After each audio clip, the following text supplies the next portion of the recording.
बात ये थी कि एक तो हम कंटिन्यूअसली रोज़ाना के बने पर शो कर रहे थे। उस दौरान बहुत सारे लोग के सवालात आते हैं, लोग कमेंट्स में सवाल डालकर गायब हो जाते हैं। तो मैं समझा कि काफ़ी सारे लोगों के सवालात ऐसे हैं, जो कि एड्रेस किए जाने चाहिए। तो उस सिलसिले में मैंने चंद सवालात निकाले हैं, आप लोग इसको कमेंट में भी पूछ सकते हैं।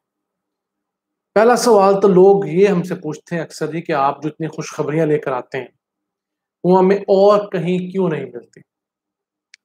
तो मैं गाहे-बगाहे लोगों को बताता रहता हूँ कि 22 करोड़ का मुल्क है ये। अब इस मुल्क में हर जगह फौत की खबरें तो नहीं आएँगी, कहीं खुशी की खबर भी आए, कहीं शादी की खबर आएगी, कहीं बच्चे की पैदाइश की खबर आएगी।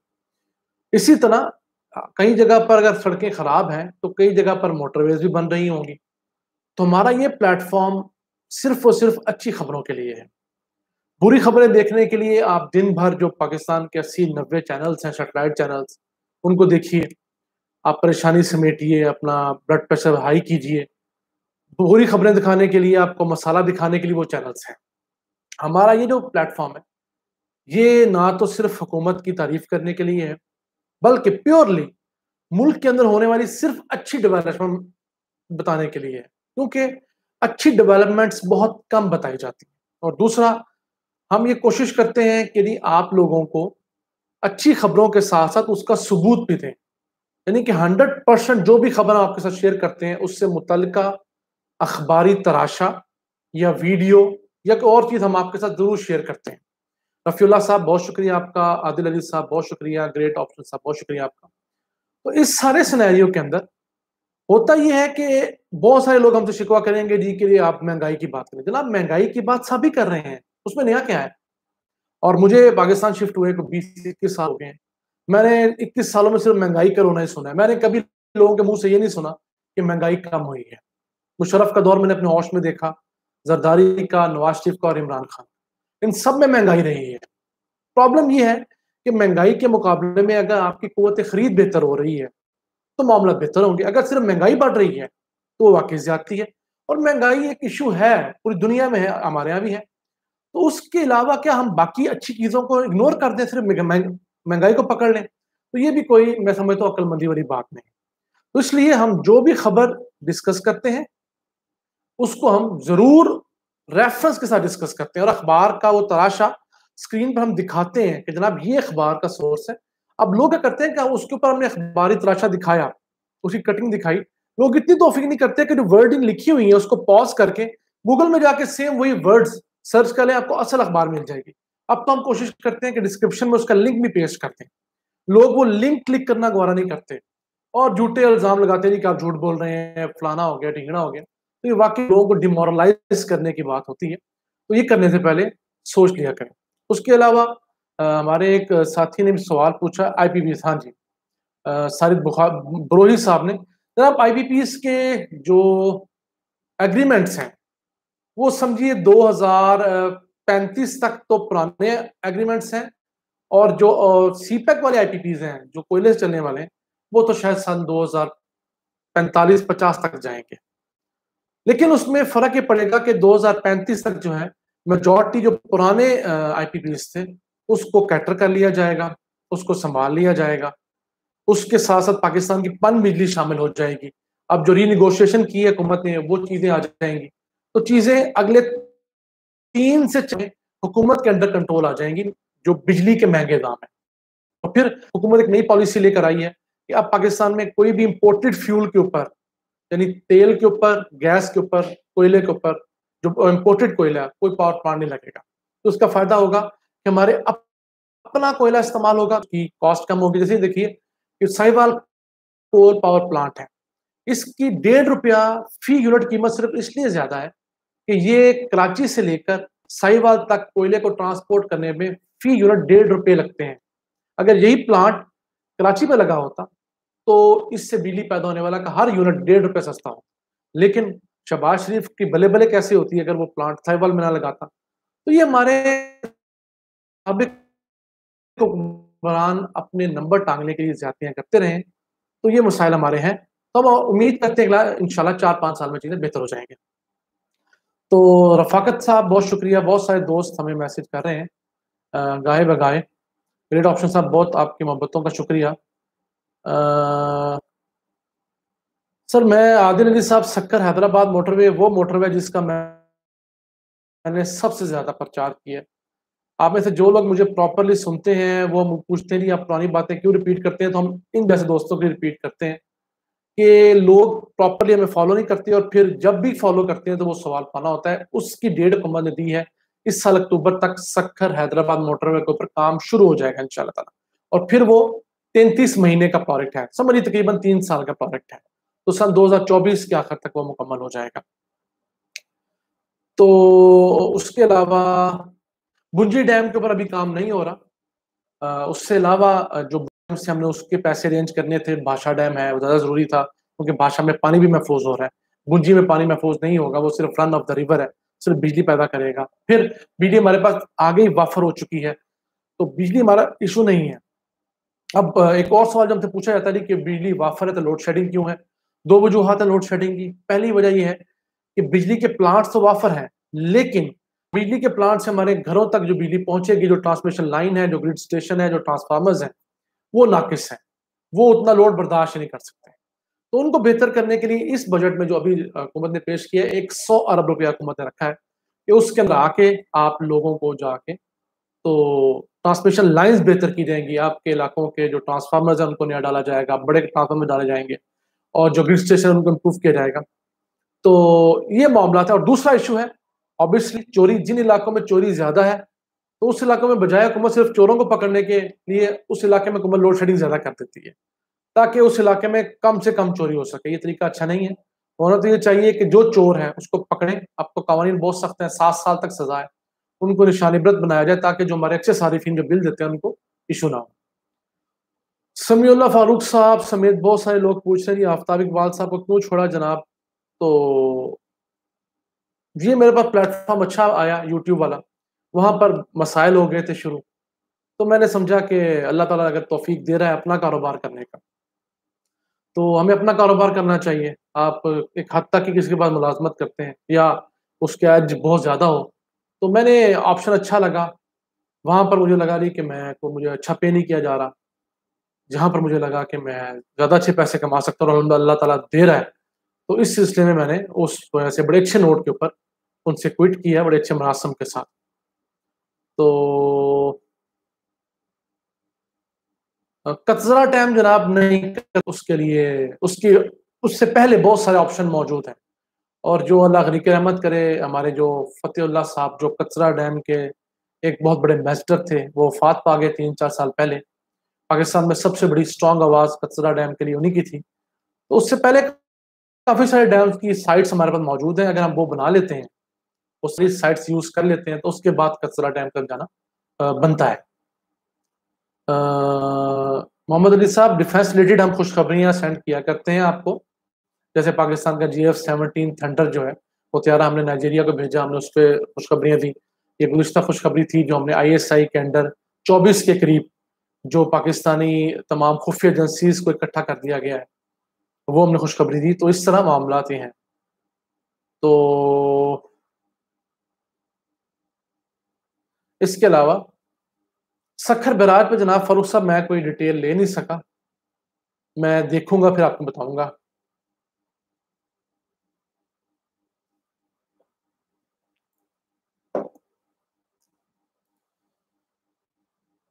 अलखिदमत बगवाल साहब, खारिया मोटरवे पर अगले हफ्ते काम शुरू होगा प्रॉपर्ली इंशाल्लाह ताला, उससे अलावा नहीं हो सकता। पेट्रियाटिक पाकिस्तानी साहब ने बड़ी अच्छी बात की है, वो ये थी कि जी आप इंसाफ सस्ता दें। अब इंसाफ सस्ता देने के राह में बहुत सारी रुकावटें हायल हैं। पहली रुकावट तो ये है जनाब कि हमारा सिस्टम ही इजाज़त नहीं देता, मतलब कि हमारे वकला बरादरी जो सबसे बड़ी है, माजरत के साथ उनको सूट नहीं करता कि ये जल्दी से इंसाफ हो जाए। मेजॉरिटी जो हमारे वकला हैं वो ये नहीं चाहते कि फौरी तौर पर इंसाफ हो। क्यों? जितना केस डिले होगा इनमें से अक्सरियत को उतना ही फायदा होगा। दूसरा, हमारे जजेस ओवरलोड हैं। दुनिया में एक जज के पास 30 से 35 केस रोजाना होते हैं, हमारे यहाँ जजेस जो है उनके पास रोजाना 150 तकरीबन केस होता है। तो वो जज 5 गुना कैपेसिटी पे कैसे काम कर सकता है? तो उसको जैसे को पता लगता नहीं कि एक बंदा नहीं आया, वकील नहीं आया, मुद्दई नहीं आया, मुलज़िम नहीं आया, वो फ़ौरन डेट देकर जान छुड़ाते। तो हमारे यहाँ इंसाफ के जो मसाइल हैं वो मल्टी डायमेंशनल है। फिर हुकूमतों ने इस पे काम ही नहीं किया, और ये जो इंसाफ देना कोई आसान काम है बिल्कुल। आप समझ लीजिए पंजाब की हद तक अगर आपके पास सिर्फ 5 अरब रुपए का बजट हो, तो आप पंजाब के अंदर जजों की कमी पूरी कर सकते हैं। लेकिन कौन करे? बुज़दार साहब से आप कितनी उम्मीद रखेंगे? बाकी किन मामलात में है। मोहम्मद असलम साहब हमने टूरिज्म पे वीडियो बनाई हुई है, आप जाके हमारी देख सकते हैं। उसके अंदर उसके अलावा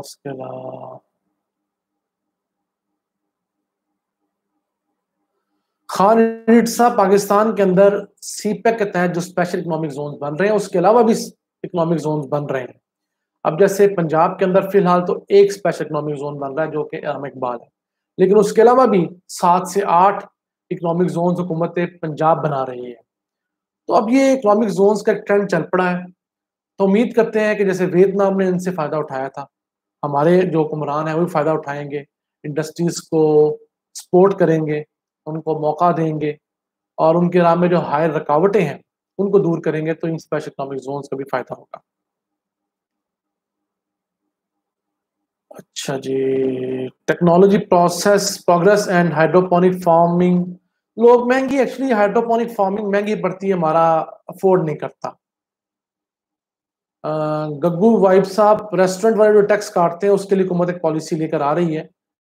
जैसे पहले होता था शाबाश के दौर में कि आप अपने जो बिल है उसको व्हाट्सएप करेंगे उनके नंबर पे, तो आप एक कुरानंदाज़ी में शामिल हो जाएँगे। ये हुकूमत भी वैसे एक सेम पॉलिसी लेकर आ रही है। उस सिलसिले में आपको शुरू में माहाना के 25 करोड़ रुपए के इश्तिहारात, सॉरी इनामात मिलेंगे, वो डिस्ट्रीब्यूट होंगे लोगों में, और उसके बाद हर महीने 1 अरब रुपए के इश्तिहारात जो हैं, वो हुकूमत जो है वो उन लोगों को दिया करेगी जो बाकायदा टैक्स अदा करते हैं, यानी कि जिन्होंने ऐसी दुकान से परचेज़िंग की है, जहाँ पर उनसे टैक्स लिया गया है। तो इसका फ़ायदा ये होगा कि अवाम को पैसे मिलेंगे, इनामात मिलेंगे, कैश मिलेगा और गाड़ियाँ मिलेंगी, और उस दुकानदार पे मजबूरी हो जाएगी कि अब उसने टैक्स काटा है तो वो सरकार के ख़ज़ाने में लाज़िम जमा करवाए। स्टील मिल पे जनाब असलम साहब कोई ख़ास अपडेट नहीं है, जैसे होगा तो मैं आपको ज़रूर बनाऊँगा। सीपेक से पाकिस्तान को डायरेक्ट प्रॉफ़िट कब होगा? प्रॉफ़िट तो हो रहा है कि आपके 70-75 हज़ार लोगों को रोज़गार मिला हुआ है, सीपेक के मुख्तलिफ कंस्ट्रक्शन साइट्स में। अब सीपेक का जो अगला जो फ़ेज़ 2 है, जिसके अंदर इंडस्ट्रीज़ लगना शुरू हो गई हैं, उसमें लोगों को जॉब्स मिलेंगी। अब प्रॉफ़िट यही है, जब जॉब्स क्रिएट होंगी मुल्क के अंदर, तो लोग पहले बेरोज़गार रहेंगे, इसके बाद ये जो कंपनियाँ यहाँ पर चाइनीज़ आएँगी, वो यहाँ से जब एक्सपोर्ट्स का आउट होंगी, तो इसका पाकिस्तान को एक इनडायरेक्टली बहुत ज़्यादा फ़ायदा होगा। मोहम्मद फारूक साहब, इंजीनियरिंग की फ़ील्ड में तो मुझे लगता है आईटी जो है, वो सबसे बेहतरीन है। आईटी तरक्की कर रही है पाकिस्तान में, और इंजीनियरिंग में आईटी में ही आपको सजेस्ट करूँगा, और आईटी के अंदर भी जो नई फ़ील्ड्स आ रही हैं, जैसे रोबोटिक्स है, आर्टिफ़िशियल इंटेलिजेंस है, बिग डाटा है, इस तरह की चीज़ें जिनको इमर्जिंग टेक्नोलॉजीज़ कहते हैं, उसके अंदर बच्चों को जाना चाहिए। क्योंकि अगर आईटी में अगर आप $100 कमाते हैं घंटे में, तो इमर्जिंग टेक्नोलॉजी में जाके आप $10,000 भी कमा सकते हैं। इस कदर ज़्यादा उसमें मुनाफ़ा है, क्योंकि लोग कम हैं। ये फॉरेक्स वगैरह और ये बाइनेंस वगैरह जो है, ये सब फ्रॉड है, इन पे मत जाएँ। ये जो वक़ार ज़गह लोगों को बेवकूफ़ बना रहा है बाइनेंस के ऊपर ले जाकर, और ये जो एनएफटीज़ ला रहे हैं, ये सब 2 नंबरी कर रहे हैं लोगों के साथ। इसने अपना $1 मिलियन घुमा घुमा लिया है, बाइनेंस ने इसका $1 मिलियन खा लिया है, अभी लोगों को बता नहीं रहा। तो ये मामलात है, आप लोगों को इस फॉरेक्स ट्रेडिंग से, और जो काम आपको नहीं पता, जिस टेक्नोलॉजी का आपको पूरी खुदारा उसमें इन्वेस्ट मत कीजिए। ये, और स्पेशली ये जो बिटकॉइन की ट्रेडिंग होती है, क्रिप्टो करेंसी की ट्रेडिंग जो है, ये सारा का सारा फ्रॉड है, ये सारा का सारा जुआ है। ट्रेडिंग में कभी ना जाइए। और जो लोग बिटकॉइन को समझते हैं, जो बिटकॉइन या क्रिप्टो करेंसी में जो डिसेंट्रलाइज्ड बिटकॉइन जैसे है, क्रिप्टो करेंसी के यूनिट्स हैं, सिर्फ उनमें इन्वेस्ट कीजिए और खरीदिए उनको, उनकी ट्रेडिंग मत कीजिए। ट्रेडिंग सरासर फ्रॉड है, और जो वकार जगह लोगों को इसी तरह लूट रहा है। अब इसने शुएब अख्तर को उस काम पे लगा दिया है, उसने दूसरे जो साहब हैं, वसीम अकरम साहब, सारी जिंदगी उनके ऊपर जो है जुए का इल्जाम लगता रहा, वो एनएफटीज में आ गए। तो इस चीज पे हमें ख्याल रखना चाहिए। डेवल आई साहब, आपका बहुत शुक्रिया, आप हमारे रिसर्च को पसंद करते हैं, आपकी मोहब्बतों का शुक्रिया। असलम साहब, FATF पाकिस्तान के साथ बायस हुआ है, पाकिस्तान को तंग कर रहा है और अमेरिका पाकिस्तान को तंग कर रहा है कि पाकिस्तान अपने अड्डे उनको दे, और इस वजह से पाकिस्तान के खिलाफ वो सारे काम कर रहा है।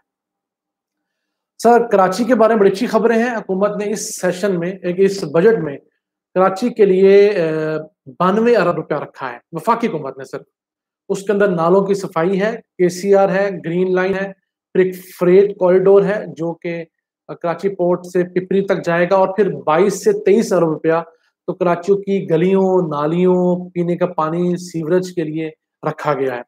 तो ये जो 23 अरब तो इसी बजट में खर्च होगा। और बहुत सारे हल्के जो हैं, आप जाके ट्विटर पे चेक कीजिए, अब तो काफी फाल हो गया। MNS जितने भी हैं, उनके MNS के हल्कों में बहुत काम हो रहा है, बाकायदा सड़कें बन रही है, पानी के पाइपलाइन बिछ रही है, सीवरेज की पाइपलाइन बिछ रही है। तो 23 अरब रुपया उन कामों के लिए रखा है। और इसके अलावा जो कराची के 3 बड़े नाले थे, एक महमूदाबाद और गुजरनार वगैरह, उनके ऊपर भी इसी साल इंशाल्लाह सन 2021 मुकम्मल हो जाएगा। और एक काम अच्छा हो रहा है, इन नालों को गहरा करने के साथ इनके दोनों साइडों पे रोड्स बन रही हैं, तो अब इनके ऊपर इंक्रोचमेंट नहीं हो सकेगी। और तीसरा, इन रोड्स बनने की वजह से कराची में नई रोड्स आएंगी तो ट्रैफिक का जो जैम है वो कम हो जाएगा। हाँ जी, नजम हुसैन साहब, प्रॉब्लम है ओवरसीज पाकिस्तानियों को, नो डाउट, बहुत पाकिस्तानियों को। अब इसमें जिन लोगों को प्रॉब्लम होती है, आप काइंडली जाके PM पोर्टल पे बार बार शिकायत दर्ज करवाया करें। हमारे PM पोर्टल के ऊपर जो जब वो रेफर करते हैं इदारे में, वो बगैरती करते हैं, लेकिन आप बार बार अपनी कंप्लेन दर्ज कराएं। मुतमईन नहीं है, दोबारा कंप्लेन को ओपन करवाएं। एक पाकिस्तानी को 11 दफा कंप्लेन करवानी पड़ी, फिर जाके उसको रिलीफ मिला है। तो हमारे सिस्टम्स ही ऐसे हैं। हम एक दफा कंप्लेन करके समझते हैं छोड़ो ना, हमें कुछ होना ही नहीं, लेकिन नहीं, तुरंत की आप कंप्लेन दोबारा खुलवा लें, नहीं खुलती आप दोबारा नई कंप्लेन दाखिल करवा दें। दाखिल करवाएंगे उनके मेन सर्वर में, आपके नंबर ऑफ कंप्लेन जब बढ़ेंगी तो जो अफसराने बाला है वो डैशबोर्ड में देखेंगे, यार ये कंप्लेन क्यों बार बार आ रही है। जैसे सऊदी एम्बेसी के अंदर हुआ था, जब कंप्लेन बढ़ी उन्होंने पूरी एम्बेसी के लोग उड़ा दिए थे।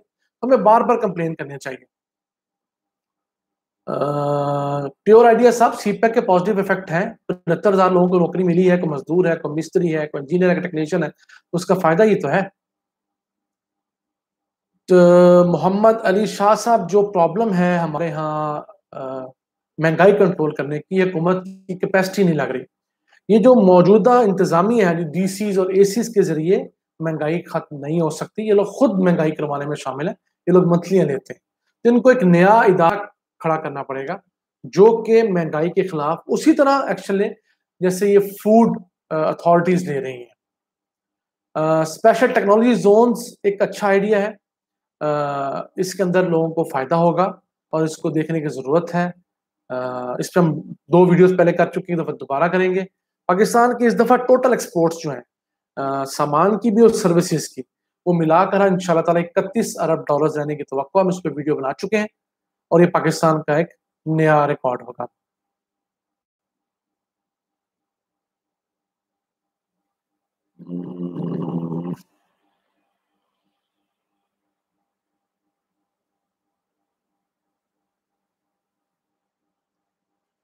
अच्छा जी, सना खान साहिबा ने हमसे पूछा है कि वो जो नया पाकिस्तान की शायद हाउसिंग स्कीम है, उसमें तो जिन लोगों ने नया पाकिस्तान हाउसिंग में अप्लाई किया था उनको तो हुकूमत घर बना के दे रही है। उसके अलावा भी जो लोग वैसे घर बनाना चाहते हैं, उनके लिए हुकूमत ने, पहले बैंक बहुत तंग कर रहे थे, अब आहिस्ता आहिस्ता बैंकों को हुकूमत ने स्क्वीज किया है, तो अब वो भी हेल्प करना शुरू हो गए हैं। तो अब जिन लोगों पर रिजेक्ट, अब वो दोबारा बैंक जा सकते हैं या बैंक तब्दील कर सकते हैं। एक बैंक ने आपको तंग किया, दूसरे में जा सकते, फिर उनका एक हेल्पलाइन का नंबर भी है, आप उस हेल्पलाइन के नंबर पे जाके भी उनको कंप्लेन कर सकते हैं और वो आपकी कंप्लेन सुनेंगे भी और आपको देखेंगे भी। मैं आपको उस हेल्पलाइन का नंबर भी बता देता हूँ।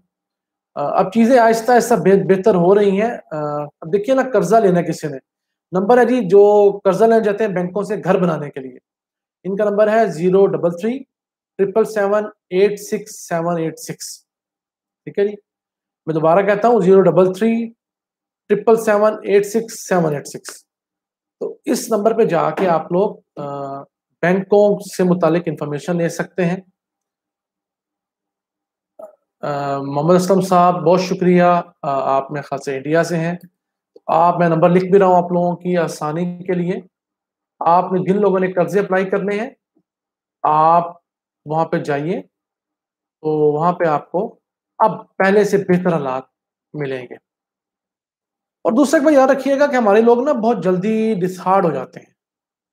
आप अगर अपने रिश्तेदार से भी किसी से पैसे लेने जाएंगे ना, तो वो आपको 20, 30, 40 लाख रुपया फौरन नहीं दे देगा, ये हकीकत है। बैंक आपको कैसे दे दे, जो करते सूद पे काम है। तो आपको तंग भी करेगा, लेकिन आपने एफर्ट जारी रखनी है और उम्मीद है इंशाल्लाह अगले 1 साल के दौरान चीजें पाकिस्तान में बेहतर हो जाएंगी। ये बैंकों की ट्रेनिंग चल रही है, उससे चीजें लोग आपको अकोमोडेट करने लगेंगे। जी, जो जुनेद साहब, जो तो हाउस लोन है उसके अंदर तो आपको जो इस्लामिक बैंक है वो तो किराएदारी का कॉन्सेप्ट होता है, उसके तहत आपको लोन दे रहा है। अब आपको 30 लाख रुपया 40 लाख रुपया लोन कहाँ से मिलेगा बिल्कुल सूद के बगैर, ये मुमकिन नहीं है। हमें अपने मुल्क के हालात भी देखने चाहिए और वैसे भी तो ये वो मामलात हैं सारे के सारे। तो मेरी कार स्कीम बगैर सूद के नहीं जी, ये इसमें जो इस्लामिक फाइनेंस है उसके अंदर आपको रेंट पे कार दी जाती है, आप कार का रेंट देते रहते हैं जब तक आप अपने वो तमाम चीजें खत्म नहीं कर लेते, अपनी किस्तें खत्म नहीं कर लेते। उसके अलावा जी एक्सपोर्ट्स, भैया स्टूडेंट अतीक साहब, एक्सपोर्ट जो है वो दिनों में नहीं बढ़ती। एक्सपोर्ट्स के लिए आपको अपनी फैक्ट्रीज होनी चाहिए, और पिछली ये दोनों हुकूमतें हैं उन्होंने फैक्ट्रियां लगाने पे फोकस ही नहीं किया। फैजान साहब, मैं खबरदार वाला जवाब दे चुका हूँ, जितने वो लोग पूछना चाहते हैं वो उनको बता दूं।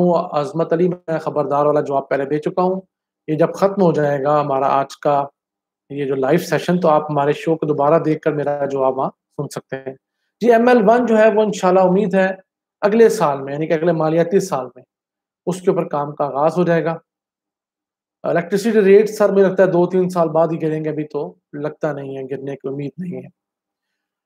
रिंग रोड के ऊपर कह रहे हैं जी कि अगस्त में काम शुरू होगा, रावलपिंडी रिंग रोड की बात की जा रही है। तो ये मामलात है। पाकिस्तान का करंट अकाउंट डेफिसिट इस दफा सिर्फ $680 मिलियन है, जो कि नून लीग के आखिरी साल में $18 अरब था। ठीक है जी, अभी $1 बिलियन भी नहीं हुआ। फाटा से शयान यार, बहुत शुक्रिया। लकी खान, रोशन डिजिटल अकाउंट में जितने पैसे भी हों, मतलब $5000 कम अज कम, या आप देख सकते हैं, मुझे आइडिया नहीं है, रोशन डिजिटल अकाउंट में आप जाके वहां पर कर सकते हैं। और जिन लोगों को इलेक्ट्रिसिटी का इशू है वो घर में सोलर पैनल जरूर लगवाइए। सोलर पैनल बहुत सस्ते हो गए हैं, बहुत कारआमद हैं, तो आप लोगों को सोलर पैनल की तरफ जाना चाहिए। नेट पे बेतहाशा वीडियो मौजूद हैं, आप वहां पे जाके सोलर पैनल घर पे लगवाइए। 5 लाख रुपए का जो सिस्टम है सोलर पैनल का, तो वो एक आम घर की मोटी मोटी जरूरियात पूरी कर देता है। जी बिल्कुल, ओवरसीज पाकिस्तानी जो है वो कार ले सकता है, नहीं कार ला नहीं सकता। जनाब, कार लाने वाला काम जो है बड़ा गलत है। हमने पहले ये स्कीम दे रखी थी, तो लोग क्या करते थे, ओवरसीज पाकिस्तानी अपना पासपोर्ट बेच देते थे किसी को, 1-2 लाख रुपए लेके, और उस ओवरसीज पाकिस्तानी के उस पासपोर्ट के नाम के ऊपर कार बतौर गिफ्ट मंगवा ली जाती थी और आगे बेच दी जाती थी। अब हुकूमत ने नई स्कीम ये डाली है कि आप ओवरसीज से रहते हुए पाकिस्तान में कम मार्कअप के ऊपर कार फाइनेंस करवा सकते हैं, और आपको आधे टाइम पे कार मिलेगी। मतलब मुझे अगर 6 महीने बाद कार मिलनी है, तो ओवरसीज पाकिस्तानी को 3 महीने बाद कार मिल जाएगी। अब्दुल बासित साहब, बस अब्दुल रहमान एक्सक्लूसिव को एक्टिव करने के लिए मुझे टीम चाहिए, तो वो मैं टीम का कुछ बंदोबस्त करता हूँ। गजनफर अली साहब, जो रोशन डिजिटल अकाउंट है उसमें आप अपने ओवरसीज जो भी आपका अकाउंट है वहां से मोबाइल बैंकिंग के जरिए रोशन डिजिटल अकाउंट में पैसे ट्रांसफर कीजिए, और यहाँ से आगे जहाँ करना आप कर लीजिए। बी ब्राइट साहब, डेट खत्म नहीं होता नॉर्मली मुल्कों का, कम हो जाया करता है, लेकिन आमदनें बढ़ जाती हैं। जैसे जापान का डेट हमसे भी ज्यादा है, लेकिन जापान की आमदन भी हमसे ज्यादा है।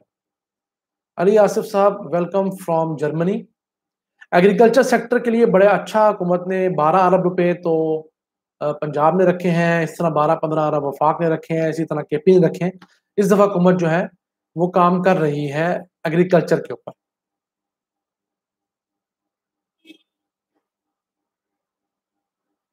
जी इब्राहिम इमरान साहब, आप मेरी वीडियोस फॉलो करते रहे तो पता होगा आपको कि जो टेक्सटाइल इंडस्ट्री है उसके अंदर इस साल $3 अरब की एक्सपेंशन हो रही है।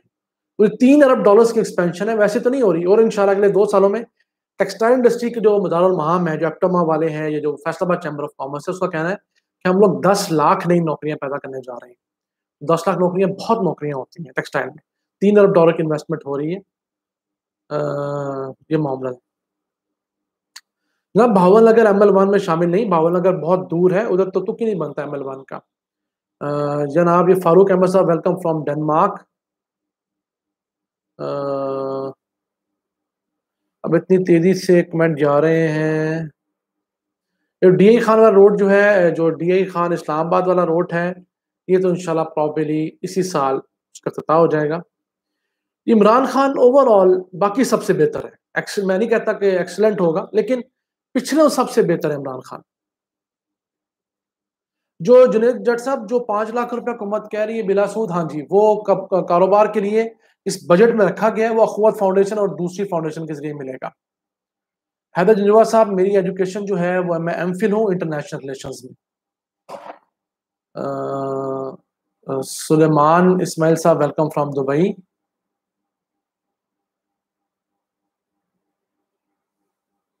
ग्रीन लाइन जो है इंशाल्लाह ताला अगस्त तक कंप्लीट हो जाएगी, और ये कराची वालों के लिए बहुत बड़ा एक, मैं समझता हूँ पाकिस्तान की तरफ से गिफ्ट होगा कि ग्रीन लाइन मुकम्मल हो जाएगी।